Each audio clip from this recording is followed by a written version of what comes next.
Craig, I am excited to be here, but you know what? The fans are more excited for Ben Simmons already. We've seen kids in line trying to get his autograph. After that monster win against the Clippers, we saw Gordon Hayward in that walk-off get very emotional and even thank the fans for always showing up. But guys, there's more work to do. Memphis doesn't usually shoot a high percentage, but tonight they're at 56%. Why? The message is we're leaving them wide open.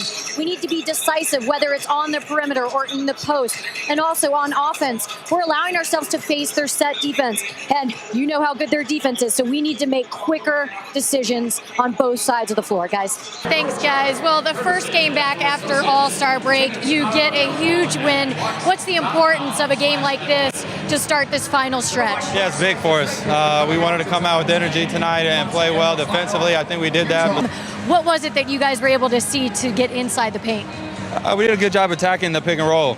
We worked on that this morning, and a lot of energy already out here and a lot of unselfish plays, 17 assists on 20 made field goals. What is their defense giving you that is allowing you guys to move the ball so effectively?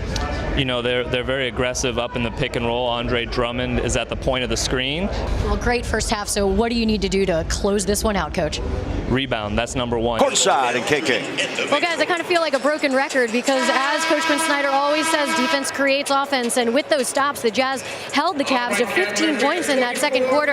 And that allowed the Jazz offense to just get on a roll and in transition and go against a defense that wasn't set yet. The guys say that you go bared Drummond tonight. What were you able to do to silence him?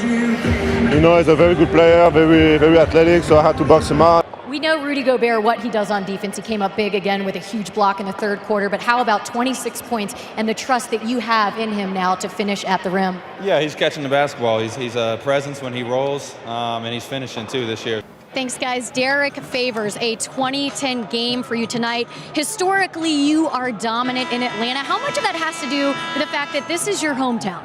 I just like coming home playing well, playing good in front of my family and friends. Knowing that you've been dealing with the knee issues, what does a game like this tonight do for you? First of all, it helps my confidence out a lot. George, you guys were shooting under 40% for much of this game, but you got the win. How? I mean, we got to thank God. You know, he was with us for a little while, but that's what good teams do. The last couple years, it's been all about youth. Is that still a phrase, or have you moved past that? No, youth is what we are. Hi, everyone. I'm Kristen Kenney, and welcome to Louisville, Kentucky, home to horse racing and great basketball. But this week, we're all about robotics. This is the 2016 VEX Robotics World Championships. This year's game, nothing but net. It's like basketball, but what are the specifics? Well, think about basketball, you got a game of 2-on-2. If you look at this front row, 3 different manufacturers. Yoni Weeman representing the new Honda Civics, and of course, Patrick Sandell and Ford, and the Beetle, Tanner Faust. It'll be a race off the line to that hard charging right-hander, and keep in mind, only the top 3 drivers will make their way directly into the final. Everyone else fights for the last chance qualifier. Nelson, I know this is so emotional for you and your team. They were working so hard, thrashing away to get you back in there into the LCQ. What happened? Yeah, I mean, we had a gearbox problem, and You've heard from Coach Quinn Snyder, defense creates offense, and we saw that last night. The Jazz was certainly sharing the sugar. 28 assists on the night, and so I had to pick the brain of one of the elite passers in the league, Boris Diaw, who has won a championship, and he said, it's all about ball movement, being unselfish at this point in the season before we get into the playoffs. It makes up for the lack of shooting efficiency and just overall gives us confidence, he says.